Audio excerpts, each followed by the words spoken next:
Spring Garden Township. I have 2 children that are currently attending Indian Rock. I have a 3rd grader and I have a 5th grader.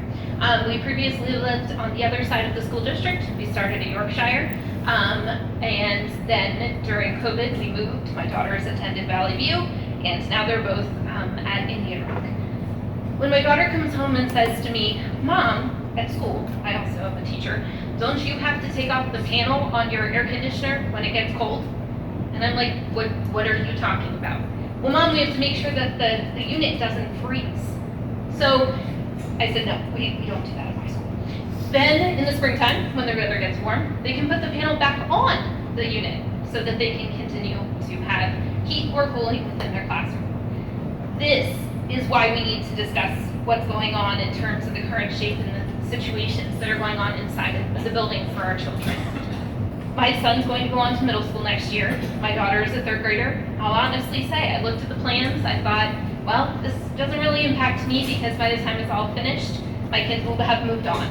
But the reality is, I'm still a part of the school district. I'm an active member in a lot of different capacities, and I'm an educator in the county. And the number one thing that I always bring up at meetings, sometimes, that I am an advocate for all students. And in the current capacity that we have right now at Indian Rock and East York, we are not reaching all of our children. We have some kids that they're not going to the same school as their neighbor next door because their classroom can't be housed in that building. So if we're truly about the students and truly about providing the most resources that we possibly can, we have to look at something that's going to work.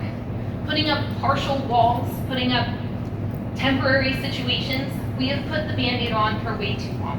We really need to look at what is best for our kids and what is going to help support the teachers do the best that they can do. Last year, my 4th grader was in a class of 29. I don't teach classes of 29. At East York, the highest class size, you can go back and look, but I'm pretty sure, I checked, it was between 25 and 26. If we had the ability to truly meet the needs of all of our students in one building to be able to best support them, that wouldn't have happened.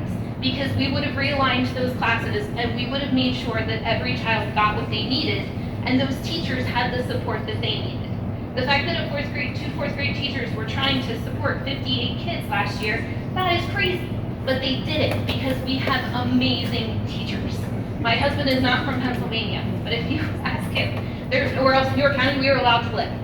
I went to suburban, kindergarten through 12th grade. I know what this district is, I know what it stands for, and I know that we can do what's best for our kids.